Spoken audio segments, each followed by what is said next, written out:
প্রশিক্ষণের একটি গুরুত্বপূর্ণ অংশ, যেখানে ছোট দল বা স্কোয়াড, ছোট ছোট দলকে স্কোয়াড বলা হয়। বুঝতে পেরেছি?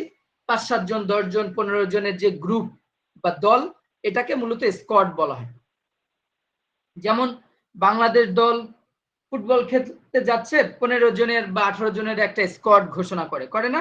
ক্রিকেট টিম খেলতে যাচ্ছে ইন্টারন্যাশনাল একটা কম্পিটিশন, স্কোয়াড ঘোষণা করে। স্কোয়াড মিন্স একটা দল, একটা গ্রুপ। সো স্কোয়াড ড্রিল হচ্ছে সামরিক বা আধা সামরিক প্রশিক্ষণের একটি গুরুত্বপূর্ণ অংশ, যেখানে ছোট ছোট দল বা স্কোয়াড, সাধারণত ৮ থেকে ১২ জন, এখানে কম বেশি হতে পারে। ঠিক আছে? এটা ফর এক্সাম্পল দেওয়া আছে, সাধারণত ৮ থেকে ১২ জনের একটা দল নির্দিষ্ট কায়দায় কুচকাওয়াজ বা শারীরিক অনুশীলন করে।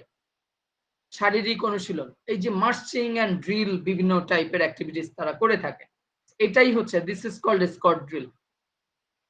তাহলে ছোট ছোট গ্রুপ বা ছোট ছোট স্কোয়াড বা দল নির্দিষ্ট কায়দায় কুচকাওয়াজ বা শারীরিক অনুশীলন করাকেই স্কোয়াড ড্রিল বলে। বুঝতে পেরেছি? আশা করি বুঝতে পেরেছেন।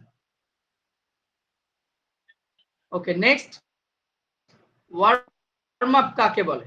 ওয়ার্ম আপ কি জিনিস? ওয়ার্ম আপ শব্দটার সাথে আপনারা সম্পৃক্ত, আগে শুনেছেন কখনো warm up? What is warm up? হালকা জি ব্যায়াম। স্যার, শুনেছি স্যার। স্যার, হালকা ব্যায়াম বা এটা কখন মূল করা ব্যায়াম হয়? শুরুর পূর্বে বা মূল শারীরিক কসরত শুরুর পূর্বে যে আমরা ব্যায়াম করি স্যার, ওইটা। ওকে, ফাইন। খেয়াল করেন, what is the meaning of warm up বা ওয়ার্ম আপ কি জিনিস? Definition of warm up. Warm up বলতে বোঝায় খেলার বা কোনো শারীরিক পরিশ্রমের আগে শরীরকে ধীরে ধীরে সক্রিয় করার জন্য করা হালকা ব্যায়াম বা অনুশীলন। যদি একটু সহজ ভাষায় বলি, ওয়ার্ম আপ হলো খেলার পূর্বে শরীর ও মনকে প্রস্তুত করার প্রাথমিক ব্যায়াম। আপনি খেলবেন, খেলার আগে নিজের যে স্ট্রেচিং বা ওয়ার্ম আপ করেন, নিজের শরীরটাকে একটু জড়তা ছাড়িয়ে নেন, নিজের শরীরটাকে একটু ওয়ার্ম করেন, গরম করেন। সো এক্সারসাইজ করেন খেলার পূর্বে। ফুটবল খেলবেন, তার আগে যে অ্যাক্টিভিটিস গুলা করেন, যাতে করে আপনার মাসেল পুল না করে, যাতে করে আপনার জয়েন্ট গুলা ঠিক থাকে, খেলার জন্য প্রস্তুত হয়। ঠিক আছে? এই যে খেলার জন্য প্রস্তুত করার জন্য, নিজেকে রেডি করার জন্য যে অ্যাক্টিভিটিস গুলা করা হয়, সেটাই হচ্ছে ওয়ার্ম আপ। আশা করি ক্লিয়ার হয়েছেন। নেক্সট কোশ্চেন ছিল ফাইল কি? ফাইল কি জিনিস? আমরা যেটার মধ্যে কাগজপত্র রাখি সেটাই ফাইল নাকি? হ্যালো, স্যার, ফাইল কি জিনিস? সারিবদ্ধভাবে সাজানোর ক্ষেত্রে পিছন দিক দিয়ে দাঁড়ায় যদি সাজানো হয়, সেটাকে ফাইল বলা হয়। ওকে, ফাইন। আমাদের ফিজিক্যাল এডুকেশনের ভাষায় স্যার, যখন শারীরিক শিক্ষার্থী বা শিক্ষায় খেলোয়াড়, ফাইল হলো অ্যাসেম্বলির সময় শিক্ষার্থী দাঁড়ানোর প্রক্রিয়া স্যার, এরকম লিখছিলাম। যখন শিক্ষার্থী বা খেলোয়াড়রা একজনের পেছনে আর একজন দাঁড়ায়, তখন তাকে ফাইল বলা হয়। বুঝতে পেরেছি? একজনের পেছনে ওয়ান আফটার অ্যানাদার, একজনের পেছনে আর একজন দাঁড়ানোটাই হচ্ছে ফাইল। জি স্যার, আমি তো একটু প্রশ্নটার উত্তর লিখেছিলাম স্যার, এরকম লিখলে হবে স্যার? শারীরিক শিক্ষায় ফাইল হলো অ্যাসেম্বলির সময় শিক্ষার্থীর দাঁড়ানোর একটি প্রক্রিয়া। হ্যাঁ, হতে পারে, ভালো। পেছন জি দিয়ে উল্লেখ স্যার। করা দরকার। ওকে, ফাইন। আমরা নেক্সট কোশ্চেনটা খেয়াল করি। ফ্রি হ্যান্ড এক্সারসাইজ বলতে কি বুঝি? ফ্রি হ্যান্ড এক্সারসাইজ বলতে বোঝায় এমন সব শারীরিক ব্যায়াম যেখানে কোনো যন্ত্রপাতির ব্যবহার হয় না, অর্থাৎ আপনি মুক্ত হস্তে ব্যায়াম করছেন, যেখানে কোনো ইকুইপমেন্ট নাই, যে ব্যায়াম করার জন্য কোনো ইকুইপমেন্ট প্রয়োজন হয় না, যেমন push up, sit up, crunch, jumping jacks. ঠিক আছে? তারপরে squat, plank, hip bridge, running in place, বিভিন্ন ধরনের ফ্রি হ্যান্ড এক্সারসাইজ রয়েছে। এই ফ্রি হ্যান্ড এক্সারসাইজ গুলো, আব্দুর রহিম শুনতে পাচ্ছেন? মিউট করে রাখেন। আপনাদের ক্লাসে সবচেয়ে গুরুত্বপূর্ণ বিষয় এটা, যে আপনারা মিউট করে রাখবেন। উইদাউট মিউট থাকলে আপনার পাশের কথা চলে আসবে, আপনার জন্য অন্য সবারই ডিস্টার্ব হবে। সো আমরা চাই না আমার জন্য অন্য কারোর ডিস্টার্ব হোক। তো ফ্রি হ্যান্ড এক্সারসাইজের কথা বলছিলাম। ফ্রি হ্যান্ড এক্সারসাইজ কি? মুক্ত হস্তে ব্যায়াম, যে ব্যায়াম করার জন্য কোনো প্রকারের ইকুইপমেন্ট প্রয়োজন হয় না। আমি অনেকগুলো এক্সারসাইজের নাম বললাম। কি বলেছি? Jumping jacks, squat, push up, plank, sit up, এরকম অনেকগুলো এক্সারসাইজ আছে যেগুলো বাসায় আমরা উইদাউট এক্সারসাইজ বাসায় করতে পারি, যেগুলোর জন্য জিমে যাওয়ার প্রয়োজন হয় না। নাম্বার 6 যে কোশ্চেনটা রয়েছে একটু খেয়াল করি। শপথের সময় হাত ও পায়ের অবস্থান কেমন হবে? শপথের সময় যখন অ্যাসেম্বলিতে শপথ গ্রহণ করা হয় সেই সময় হাত এবং পায়ের অবস্থান কেমন থাকবে? হাত এবং পায়ের অবস্থান কেমন থাকবে? শপথের সময় কি আরামে দাঁড়াবে না সাবধানে দাঁড়াবে সবাই? সাবধানে। স্যার সবাই সাবধানে দাঁড়ান। সাবধানে দাঁড়াবে স্যার, সবাই সাবধানে সোজা দাঁড়াবে, অ্যাটেনশন অবস্থায় থাকবে স্যার। সবাই অ্যাটেনশন অবস্থায় থাকবে। আর শপথ গ্রহণ করবে কোন হাত দিয়ে? ডান হাত না বাম হাত? ডান স্যার হাত দিয়ে। ডান হাত কাঁধ ডান হাত। বরাবর সামনে 90 ডিগ্রি অ্যাঙ্গেলে থাকবে এবং হাতের আঙ্গুলগুলো খোলা অবস্থায় থাকবে। Okay fine. খেয়াল করেন, শপথের সময় সাবধান অবস্থায় ডান হাত খোলা রেখে সামনে কাঁধ বরাবর থাকবে। ডান হাত কোথায় থাকবে? সামনের দিকে, কাঁধ বরাবর 90 ডিগ্রি অ্যাঙ্গেল যেটা বলেছেন, রাইট। ঠিক আছে, সাবধান অবস্থায় থাকবে। বাম হাতটা সাইডে থাকবে, ডান হাতটা খোলা অবস্থা, অর্থাৎ পাম ওপেন থাকবে, আঙ্গুলগুলো খোলা থাকবে। আশা করি বুঝতে পেরেছেন। কমপক্ষে কতক্ষণ ওয়ার্ম আপ করা উচিত? অ্যাটলিস্ট 5 থেকে 10 মিনিট ওয়ার্ম আপ করা উচিত। তবে ব্যায়াম বা খেলার ধরনের উপর ভিত্তি করে কম বেশি হতে পারে। যখন আমরা খেলার পূর্বে ওয়ার্ম আপ করবো, ধরুন আপনি এক্সারসাইজ করতে চান, নরমালি খেলতে চান না, এক্সারসাইজ করতে চান, সেই ক্ষেত্রে আপনাকে 5 থেকে 10 minute that is enough for free hand exercise or any kind of exercise. But when you will go to participate in sports or games like football or any other event, then you have to do warm up more than 10 minutes. At least 10 minutes আপনাকে করতে হবে। 15 minute বা 20 minute warm up করলেও সেখানে আরো ভালো হয়। Because যখন আপনি খেলবেন, খেলাধুলায় অংশগ্রহণ করবেন, রহিমা খাতুন শুনতে পাচ্ছেন? মিউট করে রাখেন। রহিমা খাতুন শুনতে পাচ্ছেন?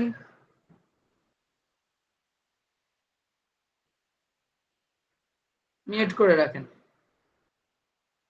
যখন আমরা ওয়ার্ম আপ করি, যখন আপনি খেলাধুলায় অংশগ্রহণ করবেন, ফুটবল খেলবেন, তখন আপনার 5 minutes is not enough. So 5 মিনিটের বেশি আপনাকে ওয়ার্ম আপ করতে হবে। বিকজ আপনি যত বেশিক্ষণ ওয়ার্ম আপ করবেন, 10 থেকে 15 মিনিট যদি ওয়ার্ম আপ করেন, সেই ক্ষেত্রে আপনার ওয়ার্ম আপটা ভালো হবে। খেলার সময় আপনি বেশি অ্যাডাপ্টেড হয়ে যাবেন, অর্থাৎ আপনার স্বাচ্ছন্দ্য ফিল করবেন। আচ্ছা, আমি শব্দ শুনতে পাচ্ছি, আপনারাও কি শব্দ শুনতে পাচ্ছেন আমার মতো? জি স্যার, জি স্যার, শুনতে পাচ্ছি। সবাই মিউট করে রাখলে ভালো হয়। মিউট করাটা কেউ বুঝে না নাকি? বুঝলাম না। ওকে, খেয়াল করেন, মার্চিং কি? হোয়াট ইজ মার্চিং বা what do you mean by marching? Marching হচ্ছে ওই যে আমরা ডিলের যেটা কথা বললাম, মার্চিং হচ্ছে প্রদক্ষিণ করা, বুঝতে পেরেছেন? মার্চ করা, প্রদক্ষিণ করা। সো মার্চিং হলো এক ধরনের শরীর চর্চা বা ব্যায়াম, যেখানে সৈনিকের মতো ছন্দ মিলিয়ে 2 পা পর্যায়ক্রমে তোলা ও ফেলা হয়, অর্থাৎ পা উঠানো, হাত পায়ের সাথে মিলিয়ে পা উঠানো নামানো হয়, এবং এটা অন দ্য স্পট হতে পারে, আবার প্রদক্ষিণ করে মাঠের 4 সাইড দিয়ে প্রদক্ষিণ করা হতে পারে। এটি সাধারণত শারীরিক শিক্ষার ক্লাস, খেলাধুলার ওয়ার্ম আপ, কুচকাওয়াজ, সামরিক প্রশিক্ষণ বা শৃঙ্খলা প্রদর্শনের জন্য করা হয় এই মার্চিং। নাম্বার 9, রিদমিক এক্সারসাইজ বলতে কি বোঝায়? রিদমিক মিন্স ছন্দময় ব্যায়াম। ঠিক আছে, ছন্দময় ব্যায়াম। অনেক সময় ছন্দময় ব্যায়ামটা আসলে যেন আপনারা পারেন। সো রিদমিক এক্সারসাইজ এক ধরনের ক্রিয়াকলাপ যা সঙ্গীত বা ছন্দের সাথে মিল রেখে করা হয়। এটা এক ধরনের ব্যায়াম যেটা কি করা হয়, মিউজিকের তালে তালে যে ব্যায়ামটা করা হয় সেটাই মূলত ছন্দময় ব্যায়াম। এই ধরনের ব্যায়াম শরীরের বিভিন্ন অঙ্গ প্রত্যঙ্গকে একটি নির্দিষ্ট ছন্দে বা তাল অনুযায়ী নড়াচড়া করানো হয়, যেমন নাচ, অ্যারোবিক্স, যোগ ব্যায়াম, বা এটাকে বলা হয় ইংরেজিতে অ্যাক্রোবেটিক মুভমেন্টও বলা হয়। ঠিক আছে, সো মিউজিকের তালে তালে যে এক্সারসাইজটা করা হয় সেটাই ছন্দময় ব্যায়াম বা রিদমিক এক্সারসাইজ। ওকে, নেক্সট, খেলার পূর্বে ওয়ার্ম আপ করতে হয় কেন? ওয়ার্ম আপ কেন করি আমরা? ওয়ার্ম আপ খুবই গুরুত্বপূর্ণ, কারণ এটি খেলার জন্য একজন খেলোয়াড়কে শারীরিক এবং মানসিকভাবে প্রস্তুত করে। আপনি যদি ওয়ার্ম আপ না করেন আপনি অসুস্থ হয়ে যেতে পারেন, যে কোনো সময় ইনজুর্ড হয়ে যেতে পারে। বাট ওয়ার্ম আপ হচ্ছে একজন খেলোয়াড়ের জন্য সেফটি টুলস। আপনি যখন ওয়ার্ম আপ করবেন আপনার বডি প্রস্তুত থাকবে, তাই না? আপনি যখন ওয়ার্ম আপ করবেন তখন আপনার বডি কি থাকবে? প্রস্তুত থাকবে। আপনি মানসিকভাবে প্রস্তুত থাকবেন, শারীরিকভাবে প্রস্তুত থাকবেন ওই খেলার জন্য। তো অনেকগুলো কারণ দিয়েছি, খেয়াল করেন। ব্লাড সার্কুলেশনটা ইনক্রিজ করে, এই যে আমাদের মাসেল বা মাংসপেশিকে আরো অ্যাক্টিভ করে এবং এটাকে ফ্লেক্সিবল করে, আঘাতের বা ইনজুরির পসিবিলিটি কমায়, স্নায়ুতন্ত্র সক্রিয় করে, মানসিক প্রস্তুতি তৈরি করে, শরীরের তাপমাত্রা বৃদ্ধি করে, যেমনটা বলছিলাম ওয়ার্ম আপ। ওয়ার্ম হচ্ছে গরম, তাই না? ওয়ার্ম আপ শরীরটাকে গরম করা বোঝায়। সবাই কি বুঝতে পারছেন না বুঝতে পারছেন না? জি স্যার, বুঝছি স্যার। জি স্যার, বুঝতে পারছি স্যার। তাই বলা হয় ওয়ার্ম আপ খেলোয়াড়কে শারীরিক ও মানসিকভাবে খেলায় অংশগ্রহণের জন্য প্রস্তুত করে এবং ইনজুরি থেকে রক্ষা করে। স্কট ড্রিলের গুরুত্ব লিখুন, 2 মার্কের কোশ্চেন। স্কট ড্রিলের গুরুত্ব আমরা সরাসরি পয়েন্ট আকারে দিয়েছি। শৃঙ্খলা ও একতা, আত্মবিশ্বাস বৃদ্ধি, নির্ভুলতা ও প্রতিক্রিয়া, সামরিক দক্ষতা বৃদ্ধি, নেতৃত্বের গুণাবলী, নির্দেশনার অনুসরণ, শারীরিক ফিটনেস এবং মানসিক প্রস্তুতি। এইগুলা সব বিস্তারিত আমরা আমাদের ক্লাসগুলোতে করেছিলাম। সো এখন এটার বিস্তারিত আলোচনার সুযোগ নাই, আমরা পয়েন্ট আকারে, যেহেতু এটা 2 মার্কের একটা কোশ্চেন, আমরা পয়েন্ট আকারে দেখছি। যারা আমাদের রেগুলার ক্লাসে অ্যাটেন্ড করেছেন তারা দেখেছেন এইগুলো আমরা ক্লাসে রেগুলার ক্লাসে আমরা ব্রিফ ডিসকাশন করেছি। এইসব কারণে স্কট ড্রিল বিভিন্ন শৃঙ্খলাবদ্ধ বাহিনীর প্রশিক্ষণ অত্যন্ত গুরুত্বপূর্ণ। যেমন সামরিক বাহিনীতে স্কট ড্রিলটা খুবই ইফেক্টিভ, খুবই গুরুত্বপূর্ণ, এটার প্রয়োজনীয়তা অনেক বেশি। গ বিভাগে এখানে 3টি প্রশ্নের উত্তর দিতে বলা হয়েছে, 15 মার্ক। আচ্ছা, কিছু বিষয় একটু বলি, একটা বিষয় বলি। এখানে আমি গ বিভাগে 4টি কোশ্চেন দিয়েছি, এখানে 3টি কোশ্চেনের উত্তর দিতে বলেছি। তো পরীক্ষার সময় 4টি নাও থাকতে পারে, অনেক সময় 3টির মধ্যে 3টি অ্যান্সার দিতে হতে পারে। সো পরীক্ষার সময় ওটা আপনারা কোশ্চেনটা খেয়াল করে তারপরে অ্যান্সার করবেন। যদি সুযোগ থাকে অপশনের তাহলে সেটা নেবেন, আর যদি সুযোগ না থাকে তাহলে তো কিছু করার নাই।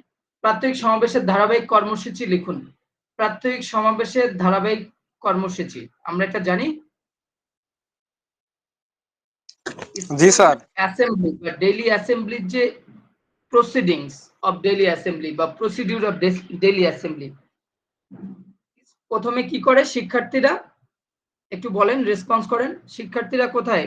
খোলা জায়গাতে গ্যাদার করে, শিক্ষার্থীরা সবাই এক খোলা জায়গায় জায়গায় শৃঙ্খলার সাথে শ্রেণী ভিত্তিক বা সেকশন ভিত্তিক সারিবদ্ধভাবে দাঁড়াবে। স্যার এখন এরপরে দেখা যাচ্ছে সবাই না স্যার। লাইনে, হ্যাঁ এমনি এই যে আপনাদের আইকন গুলো দেখতে পাচ্ছেন না স্ক্রিনে? দেখতে পাচ্ছেন? স্ক্রিন তো দেখতে পাচ্ছেন, রাইট? জি স্যার, জি স্যার, স্ক্রিন দেখা যাচ্ছে স্যার। ফাইল আকারে দাঁড়াবে পিডিএফটা আমি পিডিএফটা অফ করে রেখেছি। সো অ্যাসেম্বলির প্রসিডিংটা এমন যে অ্যাসেম্বলিতে শুরুতে স্টুডেন্টরা মাঠে বা খোলা জায়গাতে একত্রিত হয়, ওখানে লাইন আপ করে। এখন মেইন পার্টে কি হয়? প্রথমে জাতীয় পতাকা উত্তোলন এবং জাতীয় পতাকার প্রতি সম্মান প্রদর্শন হয়, তাই না? জি এই স্যার। সময় সবাই সাবধানে থাকবে। এই সময় সবাই সাবধানে থাকবে। জাতীয় পতাকা যদি আগে থেকে উত্তোলন করা থাকে, তারপরেও আমরা পরীক্ষার খাতায় কিন্তু আমাদের লিখতে হবে জাতীয় পতাকা উত্তোলন এবং অভিবাদন। বুঝতে পেরেছি? জি স্যার।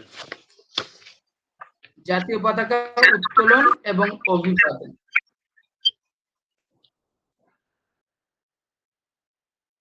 এই জাতীয় পতাকা উত্তোলন এবং অভিবাদনের সময় সবাই কি করবে? সাবধান অবস্থায় দাঁড়াবে, সোজা অবস্থায় দাঁড়াবে। জাতীয় পতাকার প্রতি সম্মান প্রদর্শন করো বলার সাথে সাথে সবাই নির্দিষ্ট ভঙ্গিতে হাত তুলে সম্মান প্রদর্শন করবে। এরপরে সবাই আরামে দাঁড়াবে। আরামে দাঁড়ানোর পরে পবিত্র ধর্মগ্রন্থ থেকে পাঠ হবে। আপনারা লিখবেন পবিত্র ধর্মগ্রন্থ থেকে পাঠ। পবিত্র কোরআন থেকে কিছু অংশ পাঠ, এটা না লিখে সরাসরি পবিত্র ধর্মগ্রন্থ পাঠ হলে সেটা বেশি ইফেক্টিভ হয়।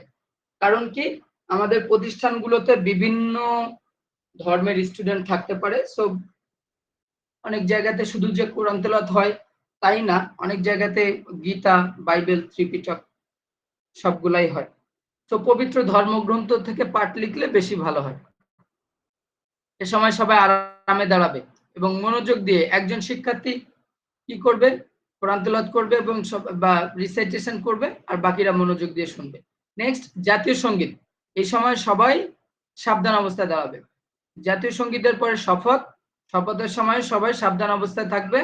আর কোন পজিশনে থাকবে সেটা আমরা ওই যে একটু আগেও দেখেছি। এবং শপথ শেষে প্রতিষ্ঠান প্রধানের বক্তব্য অথবা শিক্ষকদের মধ্যে যে কেউ বক্তব্য প্রয়োজন বোধে। এবং দেন এক্সারসাইজ যদি প্রয়োজন হয়। নরমালি শীতকালে এক্সারসাইজ করা উচিত। বুঝতে পেরেছি? জি স্যার। জি স্যার। তাহলে অ্যাসেম্বলির প্রথমে জাতীয় পতাকা উত্তোলন এবং অভিবাদন, সবাই সাবধানে থাকবে। এরপরে কোরআন তেলাওয়াত বা পবিত্র ধর্মগ্রন্থ থেকে পাঠ, এই সময় সবাই আরামে দাঁড়াবে। এরপরে জাতীয় সঙ্গীত সাবধান অবস্থায়, শপথ সাবধান অবস্থায়। এরপরে ভাষণ বা এক্সারসাইজ হলে তখন সবাই সব ইজি পজিশনে থাকবে, স্ট্যান্ডার্ড ইজ বা আরামে দাঁড়ানো পজিশনে থাকবে। ওকে, মার্চ পিটি এর গুরুত্ব লিখুন। মার্চ পিটি এর গুরুত্ব, আমরা যে মার্চিং করি, ঠিক আছে, মার্চ পিটি এর গুরুত্ব দেখেন। শারীরিক ফিটনেস উন্নয়ন। শারীরিক ফিটনেস উন্নয়নের মধ্যে বেশ কয়েকটা পয়েন্ট দিয়েছি, আপনাদের যা মনে থাকবে তাই লিখবেন। কার্ডিওভাস্কুলার স্বাস্থ্যের উন্নতি, পেশি শক্তি বৃদ্ধি, সহনশীলতা বৃদ্ধি, এটা হচ্ছে শারীরিক ফিটনেস উন্নয়নের মধ্যে। মানসিক স্বাস্থ্যের উন্নয়নের মধ্যে কি কি আছে? মানসিক শক্তি বৃদ্ধি, স্ট্রেস রিলিফ। স্ট্রেস মানে চাপ কমানো। স্যার, স্ট্রেস, জি বলেন। আপনি যে হাইলাইট করছেন শুধু ওই মার্ক গুলা করলে হবে না, বিস্তারিত লিখতে হবে? মার্কের উপর ডিপেন্ড করবে। আগে যে যদি বেশি পয়েন্ট থাকে তখন শুধু হাইলাইট গুলাই লিখবেন। বুঝতে পেরেছেন? স্যার, যদি সময় কম থাকে হাইলাইট গুলা লিখবেন। আর যদি দেখেন আপনি যথেষ্ট সময় আছে, আপনি আরো বেশি লিখতে চান, 5 মার্ক বা 6 মার্কের কোশ্চেন, সেই ক্ষেত্রে একটু পাশাপাশি এক লাইন করে দিলে সুবিধা হবে, ভালো মার্ক পাবেন আর কি।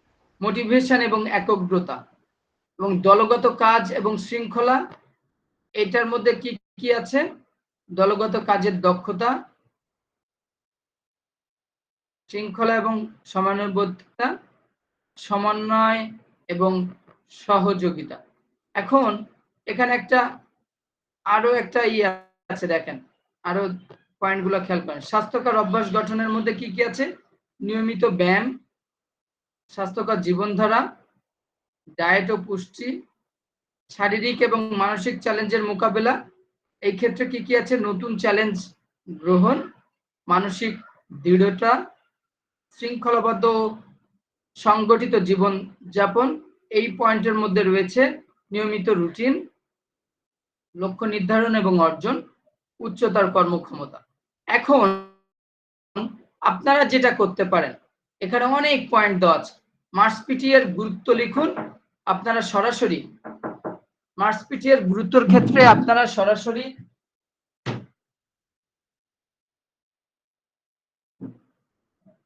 মার্কস পিটি এর গুরুত্বের ক্ষেত্রে আপনারা সরাসরি এই শারীরিক ফিটনেস উন্নয়ন এটা তো লিখেছেন, যদি এটা না লিখেন, যদি এই পয়েন্টটা বাদও দেন কোনো সমস্যা নাই। শারীরিক ফিটনেস উন্নয়নের জায়গাতে যদি সরাসরি এই 3টা পয়েন্ট দেন, কার্ডিওভাস্কুলার স্বাস্থ্যের উন্নতি, এই ভেতরের পয়েন্টগুলোর কথা বলছি, ভেতরের পয়েন্টগুলোর কথা বলছি, বুঝতে পেরেছি? ভেতরের যে পয়েন্টগুলো আছে,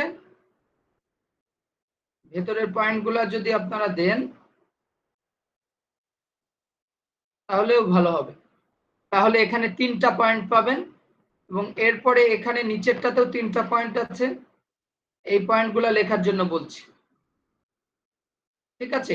অথবা আপনারা এটা আরো আরেকটা প্যাটার্নে লিখতে পারেন, 3টা প্যাটার্নে এই কোশ্চেনটার অ্যান্সার দিতে পারেন। এক যেভাবে আছে সেভাবে, আর এক হচ্ছে শুধুমাত্র ভেতরের পয়েন্টগুলো দিতে পারেন, আর নাম্বার 3 শুধুমাত্র উপরের পয়েন্টগুলো দিতে পারেন।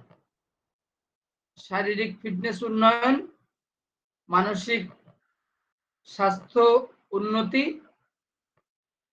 দলগত কাজ এবং শৃঙ্খলা, স্বাস্থ্যকর অভ্যাস গঠন এবং শারীরিক এবং মানসিক চ্যালেঞ্জ মোকাবেলা।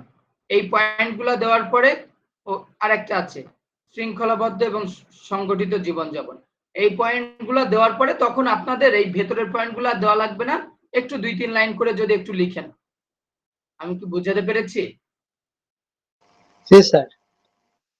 তাহলে এই কোশ্চেনটার আপনারা এরকম 3টা প্যাটার্নে এটার অ্যান্সার করতে পারেন। আপনার নিজের জন্য যেটা পারফেক্ট মনে হয় আপনি সেইটাই সিদ্ধান্ত নেবেন।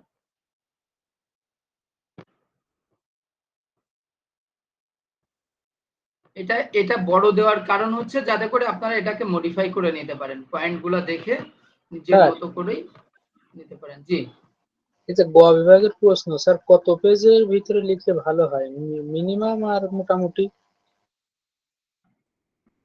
পেজের কথা বলছেন? জি স্যার, পেজ সর্বনিম্ন এবং সর্বোচ্চ পেজ কেমন দিলে ডিপেন্ড ভালো? করবে আপনার হ্যান্ড রাইটিং এর উপর। আপনার হ্যান্ড রাইটিং সুন্দর হলে আপনি 1 পেজ 1.5 পেজেই অনেক সুন্দর। আপনার প্রেজেন্টেশন সুন্দর হলে দেখবেন যারা ভালো লিখে এরা যে অনেক বেশি বেশি লিখে তা না, লেখা সুন্দর, খাতার প্রেজেন্টেশনটা ভালো। সো আপনারা এটা নিয়ে টেনশন করেন না, আপনারা টাইমের মধ্যে কভার করবেন, বুঝতে পেরেছেন? যেহেতু যেটা 3 ঘন্টা বা 2 ঘন্টা।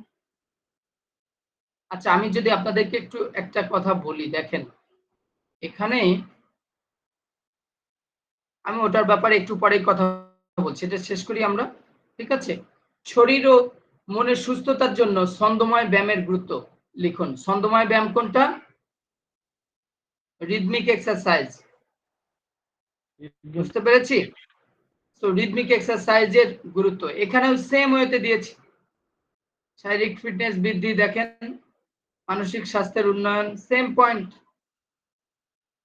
সামাজিক মিথস্ক্রিয়া ও দলগত কাজ, শৃঙ্খলা ও সময়ানুবর্তিতা, শরীরের সমন্বয় এবং মোটর স্কিল উন্নয়ন, স্বাস্থ্যকর জীবনযাপন, এইগুলো মনে রাখতে আপনাদের সহজ হবে। হ্যাঁ, আনন্দ ও উদ্দীপনা, এরকম আপনারা এই মেইন পয়েন্টগুলো দিয়ে এই ভেতরে 1 লাইন 2 লাইন করে লিখে দিবেন। বুঝাতে পেরেছি না বুঝাতে পারিনি?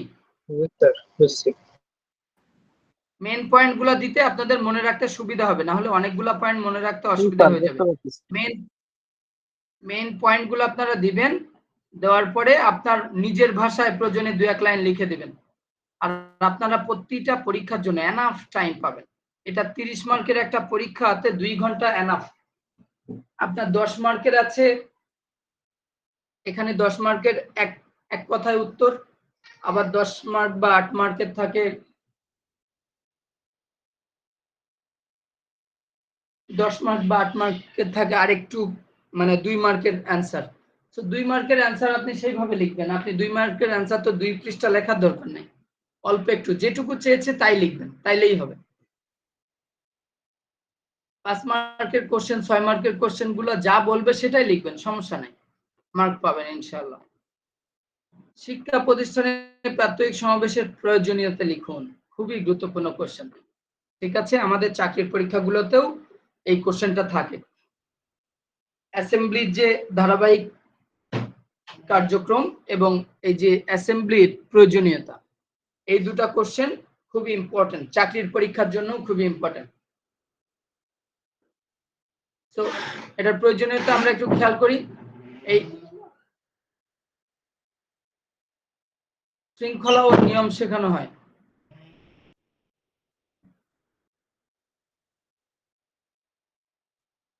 প্রতিদিন সকালে সমাবেশে শিক্ষার্থীরা শৃঙ্খলা ও নিয়ম শিখতে পারে। একত্রে লাইন ধরে দাঁড়ানো, জাতীয় সঙ্গীত গাওয়া ইত্যাদি তাদের মধ্যে শৃঙ্খলার বোধ গড়ে ওঠে বা গড়ে তোলে। শৃঙ্খলা ও নিয়ম শেখানো। উৎসাহ ও অনুপ্রেরণা। যোগাযোগ, যখন অ্যাসেম্বলিতে সবাই যায়, সবার সাথে সবার দেখা হয়, শিক্ষার্থীদের সাথে শিক্ষকদের দেখা হয়, নিয়মিত একটা যোগাযোগ হয়। অ্যাসেম্বলিতে বিভিন্ন রকম তথ্য আদান প্রদান হয়, অনুপ্রেরণামূলক বক্তব্য প্রদান করা হয়, সেই ক্ষেত্রে তারা উৎসাহ পায়, অনুপ্রেরণা পায়।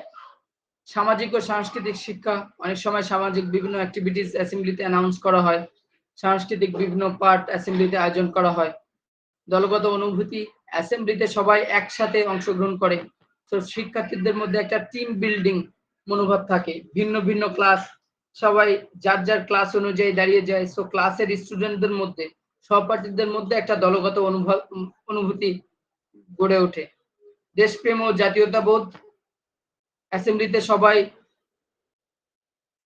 শপথ গ্রহণ করে, কোরআন তেলাওয়াত করে, ধর্মগ্রন্থ থেকে পাঠ করে, সবাই অ্যাসেম্বলিতে জাতীয় সঙ্গীত পরিবেশন করে, সেখানে দেশপ্রেম এবং জাতীয়তা বোধ বৃদ্ধি পায়। প্রাত্যহিক সমাবেশের মাধ্যমে শিক্ষার্থীদের ব্যক্তিত্ব ও শৃঙ্খলা উন্নত করা সম্ভব, যা তাদের সার্বিক উন্নয়নের জন্য অত্যন্ত গুরুত্বপূর্ণ।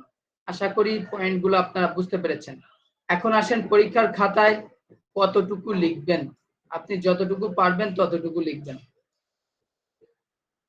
সেকেন্ড হচ্ছে, এখানে 30 মার্কসের একটা এক্সাম, সময় 2 ঘন্টা, তো 30 মার্কের এক্সাম 2 ঘন্টা সময় মানে কিন্তু অনেক, যেখানে আপনি এক কথায় উত্তর বা 1 মার্কের এবং 2 মার্কের হচ্ছে প্রায় 15 মার্ক, আর বাকি 15 মার্ক হচ্ছে আপনার এখানে ব্রড কোশ্চেন। সো 15 মার্কের ব্রড কোশ্চেনের জন্য আপনি যদি 1.5 ঘন্টা পান, সেটা অনেক হিউজ টাইম আমি মনে করি, এবং বাকি আধা ঘন্টার মধ্যে আপনার কিন্তু বাকি কোশ্চেন গুলোও লেখা শেষ হয়ে যাবে আশা করা যায়। আধা ঘন্টার জায়গায় যদি 45 মিনিট লাগে তাও কোনো সমস্যা নাই। সো আপনারা টাইমটা মেনটেন করে লিখবেন। এবং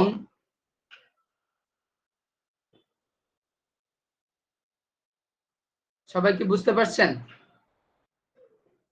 জি স্যার। জি স্যার। এখন আপনাদের যদি কোনো কোশ্চেন থাকে তাহলে বলেন।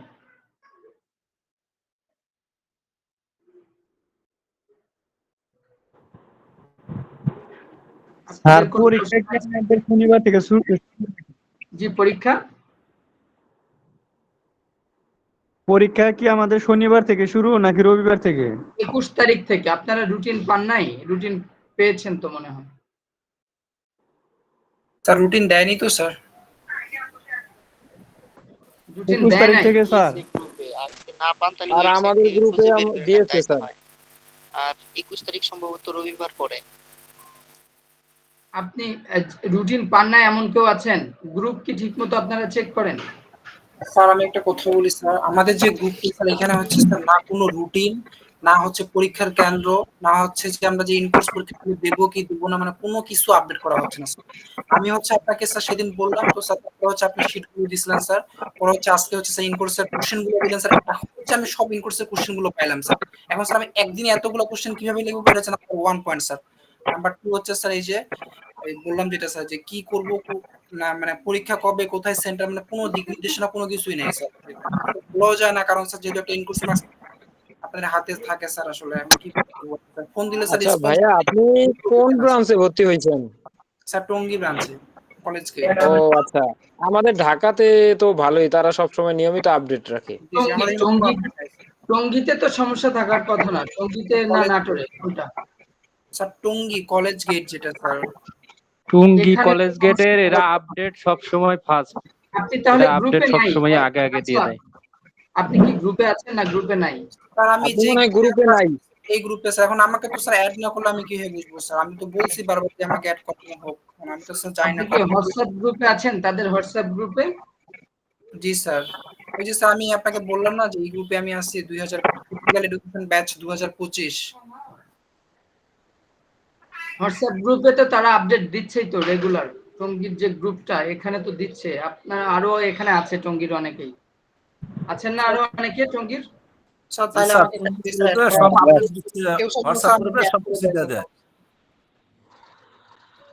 টঙ্গীর গ্রুপে যারা আছেন তারা তো সবাই, বাকিরা কি আপডেট পাচ্ছেন? জি জি স্যার, আপডেট পাওয়া যাচ্ছে। গ্রুপের নাম কি? জি স্যার। এখন আপনি হয়তোবা লেটে জয়েন করার কারণে পেছনের ইগুলা দেখতে পাচ্ছেন না। তো আমি আবার বলে দিব যাতে করে ওই ইগুলা দিয়ে দেয় আপনাকে। আপনি কি সব পিডিএফ গুলো পেয়েছেন? স্যার পিডিএফ গুলো পাইছি স্যার, পিডিএফ গুলো তো স্যার সব পাইছি। সেদিন আপনাকে বললাম না স্যার যে পিডিএফ গুলো কাইন্ডলি দিয়েন। পরে স্যার আপনি তো 6টা পিডিএফ শেয়ার করছেন স্যার। আজকে আবার হচ্ছে স্যার আপনি কোশ্চেন গুলো শেয়ার করলেন স্যার। আর এতটুকুই স্যার, এর থেকে বেশি ইনফরমেশন আমার কাছে নাই স্যার। আপনি ওই প্রতিষ্ঠানের সাথে যোগাযোগ করেন। স্যার আমি হচ্ছে ওনাকে অনেকবার ফোন দেই প্লাস হচ্ছে ওনাকে হচ্ছে টেক্সট করি। আমার টেক্সট হচ্ছে আচ্ছা, হোয়াটসঅ্যাপ। আপনি দেখেন তো এখন একটা পিডিএফ দিয়েছি, এটা দেখতে পারেন কিনা ওই গ্রুপে, হোয়াটসঅ্যাপ গ্রুপে। স্যার এক মিনিট, আমি স্যার ল্যাপটপে তো স্যার। আপনি মিনিমাইজ করে এখন ওই গ্রুপে দেখেন। আপনি কি হোয়াটসঅ্যাপ গ্রুপে আছেন?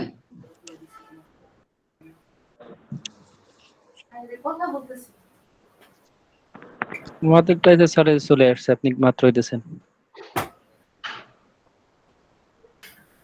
না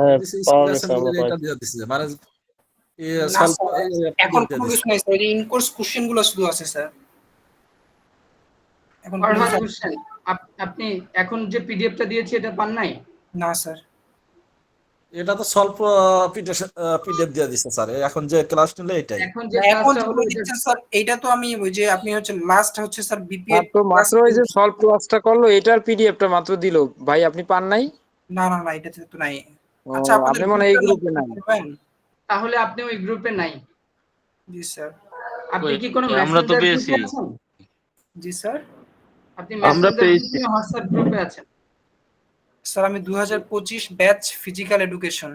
এটা কি মেসেঞ্জারের গ্রুপ নাকি হোয়াটসঅ্যাপের গ্রুপ? স্যার 203 স্যার নম্বর। আপনি তো অবশ্যই পাওয়ার কথা, এখানে তো আমি দিয়েই দিয়েছি। হোয়াটসঅ্যাপ গ্রুপে তো অবশ্যই পাবে না কেন? হোয়াটসঅ্যাপ গ্রুপ তো একটাই, হোয়াটসঅ্যাপ তো ভিন্ন ভিন্ন গ্রুপ নাই। তাহলে আপনি একটু একবার হোয়াটসঅ্যাপটা চেক করে ভালো করে দেখেন। বা অনেক সময় দেখা যায় যে ওই যে ক্লিয়ার করলে ফ্রন্টে একটা আছে না, যেটা ক্লিয়ার, মানে অনেকগুলা স্ক্রিন থাকার কারণে অনেক সময় জ্যাম হয় বা ফোনের।